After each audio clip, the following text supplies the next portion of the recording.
Kejadian sampai sekarang. Saya tugas di Mekah 2010, menerima jemaah haji yang pertama. Begitu datang sholat, Masya Allah, isyanya sholat di situ, Allahu Akbar. Imamnya disirkan, Alhamdulillahi Rabbil Alamin. Imamnya Muhammadiyah sendiri. Masya Allah. Begitu sholat subuh, imamnya nggak kunut. Lengkap sudah itu. Apa saya bilang kan semalam Muhammadiyah katanya nggak kunut. Padahal nggak ada Muhammadiyah, nggak ada NU dari zaman Nabi, Masya Allah. Dan yang paling hebat, dua pendiri ormas besar itu bersaudara dan belajarnya sama-sama. Sama-sama berangkatnya bareng, satu nasab yang sama, belajar di satu guru yang sama, kembali yang sama, punya misi yang berbeda. Yuk kita buktikan. Saya agak panjangin sebentar nih ya.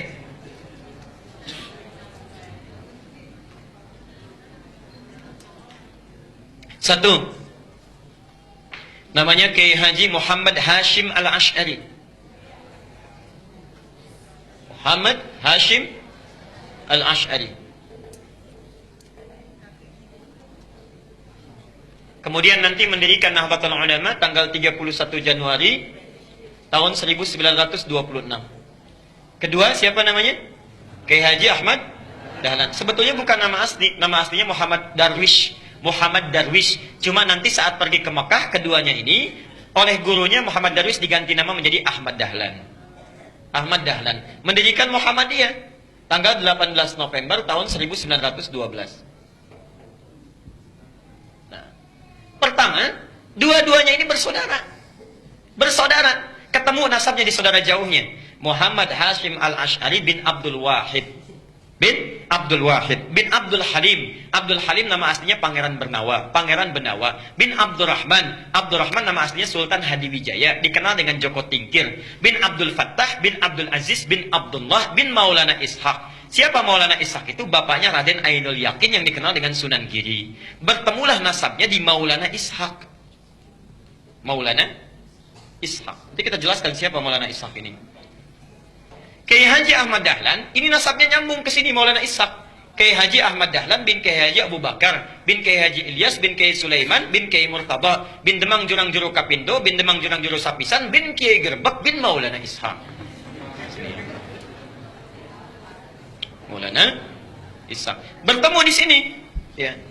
Siapa Maulana Ishaq ini? Adalah satu dari dua anaknya Syekh Ahmad Jumadil Kubra yang membawa Islam, asalnya dari Mesir, datang dengan 8 orang temannya atas perintah dari kekhilafahan Turki supaya datang ke Nusantara memberikan nilai-nilai Islam. Namanya Ahmad Jumadil Kubra. Punya 2 orang anak, satu Maulana Ishaq, yang kedua Syarif Abdullah. Syarif Abdullah. Maulana Ishaq ini nanti yang akan melahirkan 2 keturunan ini. Syarif Abdullah ini tinggalnya di Mesir, tidak ikut ke Nusantara. Tapi nanti pada tahun sekitaran awal abad ke-15 akan bertemu dengan seorang perempuan luar biasa yang sudah masuk Islam, anaknya Prabu Siliwangi. Prabu Siliwangi itu siapa? Nama aslinya Pamenah Rasa. Pamenah Rasa punya kekuasaan yang luar biasa, ya, luas. Ya. Kalau dari Cirebon batas Jawa Tengah sampai dengan ke ujung wilayah Banten, ibu kotanya di Bogor. Dulu namanya Pamenah Rasa. Pamenah Rasa ini dulu inspeksi datang ke wilayah Subang pada masa itu sampai dengan ke Karawang. Di Karawang itulah bertemu dengan seorang perempuan yang bersih luar biasa, cantik, taat, sedang baca Quran. Muridnya Syekh Hasanuddin. Syekh Hasanuddin itu karena dulu menimba ilmu Qurannya di Mekah, dikenal dengan Ummul Qura, maka disebut dengan Syekh Qura. Syekh Qura. Siapa perempuan ini? Namanya Nyai Subang Larang. Nyai Subang Larang. Jatuh cinta dengan Nyai Subang Larang, menikahlah dengan beliau ini. Setelah menikah, pada tahun 1423, memiliki keturunan pertama laki-laki, diberi nama dengan Walang Sungsang. Walang Sungsang. 1426 punya anak yang kedua, perempuan, diberi nama Nyai Rara Santang. Rara Santang. 1427 lahir anak yang ketiga, diberi nama dengan Raja Sengara. Raja Sengara. Nah, kakak ini, 2 kakaknya, Walang Sungsang dengan Rara Santang, kemudian muncul satu masa ingin berhaji. Datanglah ke kota Mekah. Ya. Kemudian mereka datang ke Mekah setelah menunaikan ibadah haji, berganti nama. Ini Walang Sungsang menjadi Ki Abdullah Iman. Kan yang ini ya, Abdullah Iman namanya. Gelarnya Ki Samadullah. Gelarnya Ki Samadullah, Kiai Samadullah. Samadullah. Ini Rara Santang berganti nama menjadi Syarifah Mudaim. Syarifah Mudaim. Saat akan pulang di jalan bertemu dengan Syarif Abdullah. Syarif Abdullah langsung meminang Syarifah Mudaim untuk dijadikan istrinya.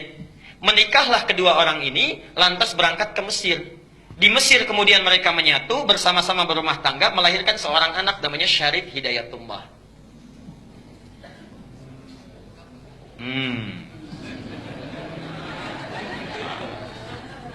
20 tahun belajar di sini, belajar dengan Syekh Ibnu Athaillah Al-Iskandari, belajar dengan ulama-ulama besar, sampai setelah matang kembali dia akan menengok kakeknya datang ke Prabu Siliwangi. Ya. Karena kakeknya tinggal di wilayah Jati, diberikan kekuasaan di situ, diangkatlah dan dikenal dengan Sunan Gunung Jati di kemudian hari. Itulah Syarif Hidayatullah, keturunan dari sini. Sedangkan Ki Samadullah pergi ke satu wilayah dikenal dengan Lemah Wungkuk.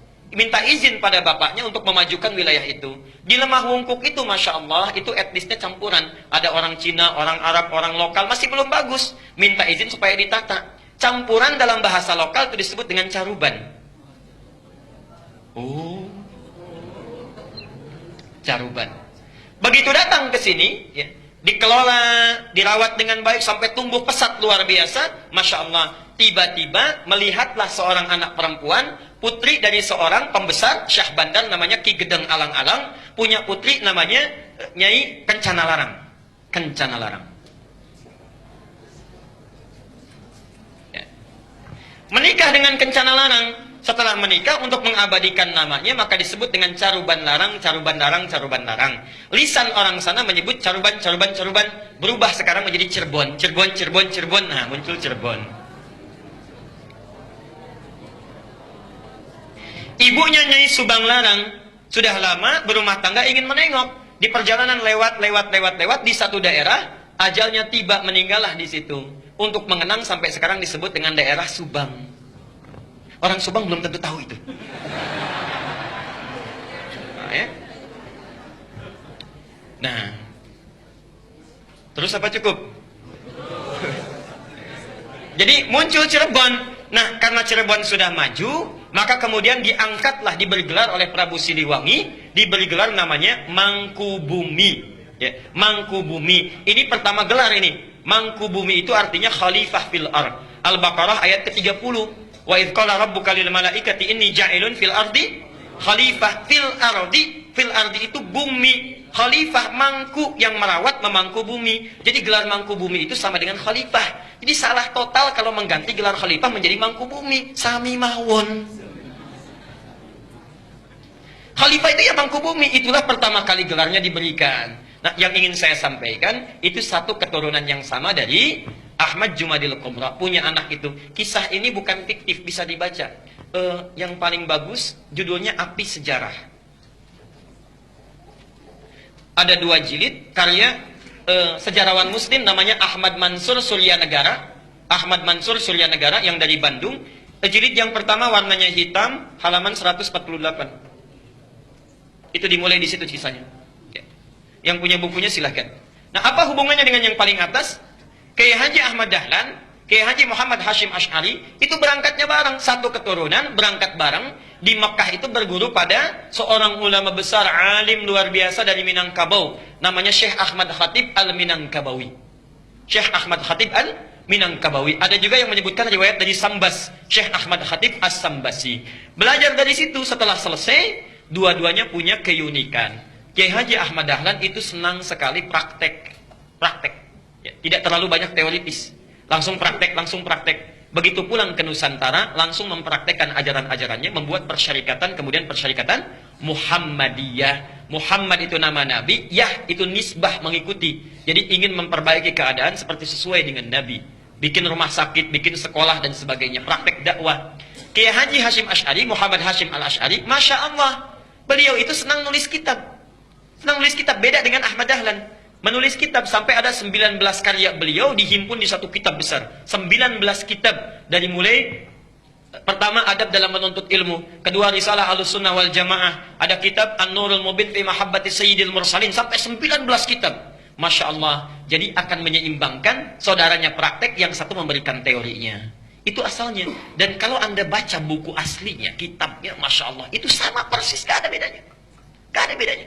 Aliran-aliran menyimpang yang ditanya jawab disebutkan sama sekali. Misal, Risalah Ahlussunnah wal Jamaah buka halaman ke-9. Faslu awal zuhuril bid'ah fi ardi Jawa wal mubtadi'ina fiha. Pasal menerangkan tentang awal munculnya bid'ah di tanah Jawa dan siapa tokoh-tokohnya. Bid'ah yang dimaksudkan bukan fikih tapi akidah. Tapi akidah. Halaman ke-10 paragraf yang kedua, baris 1 sampai dengan baris yang keempat. Silakan lihat. Wa minhum rafidhiyuna. Di antara aliran bid'ah itu adalah Syiah Rafidah. Syiah. Ya. Beliau langsung menyebutkan, bukan saya. Beliau langsung yang menyebutkan. Asalnya semua sunni, kata beliau itu. Semua sunni. Cuma terjadi di tahun 1333 Hijrah, sama dengan 1909 Masehi. Datang tiba-tiba entah dari mana, ada satu aliran disebut dengan Syiah. Pekerjaannya, yasubbuna sayyidana Abu Bakrin wa Umar radhiyallahu anhuma. Seringkali mencela dua sahabat Nabi, yaitu Abu Bakar dan Umar. Disebutkan dalilnya, hadisnya. Kemudian halaman yang ke-11-nya, wa minhumul abahiyuna, ada aliran kepercayaan abal-abal, abahiyun, semua boleh. Siapa mereka? Yang merasa dekat dengan Allah, wasafa qalbuhu, hatinya merasa sudah bersih, jernih. Sehingga kalau sudah bersih jernih itu tidak berlaku ketentuan dan larangan. Jadi kalau nggak sholat pun nggak apa-apa karena sudah dekat dengan Allah. Gelarnya tinggi, Pak Kiai. Pak Kiai kok nggak sholat ya? Kan sudah adzan. Jasad bapak bersama adik, tapi roh bapak sedang sholat. Nah itu diantara yang kacau itu ya. Jadi larangan nggak berlaku karena sudah dekat dengan Allah. Ini penyimpangan langsung disebutkan di Quran surah ke-2 ayat 80 Al-Baqarah. Ya. Ada lagi aliran yang reinkarnasi tanasukhil arwah. Ya. Bahkan ada jahlatul mutasawwifah, orang sufi yang paling bodoh. Orang sufi yang paling bodoh disebutkan oleh beliau. Siapa itu? Itu yang mengaku menyatu dengan Tuhan. Mengaku dengan Tuhan.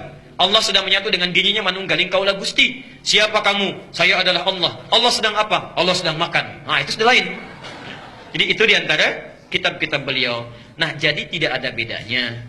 Kisah yang terakhir yang ingin saya tutup, satu kali muridnya Kiai Haji Hasyim Asy'ari itu berkunjung ke Kauman ke Jogja. Karena Ahmad Dahlan pulang ke Kauman, Hasyim Asy'ari pulang ke Tebu Ireng ke Jombang. Datanglah dari Jombang itu, kemudian ke wilayah Kauman, dilihat di situ. Kok ini beda ya katanya. Balik lagi ke Tebu Ireng. Syekh katanya, itu ada aliran di Kauman yang menyimpang.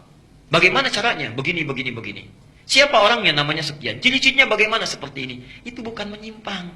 Itu saudara saya. Bantu sana balik lagi. Masya Allah. Ketika membantu balik lagi, kemudian sampai di situ berumah tangga, punya anak namanya Ahmad Azhar Bashir. Sampai kemudian jadi pimpinan pusat Muhammadiyah. Yang digantikan oleh Amin Rais. Digantikan oleh Syafi'i Ma'arif. Digantikan bin Samsudin. Agustus nanti mau muktamar itu. Ya, mau diganti lagi karena sudah 2 periode. Saya baca itu. Saya baca, jadi saya tahu itu. Ya, sama juga NU juga begitu, sama sampai sekarang sampai Aqil Siraj. Ya, Hasyim Muzadi digantikan Aqil Siraj, sekarang mau nyalon lagi yang kedua itu. Ya, jadi insya Allah baca.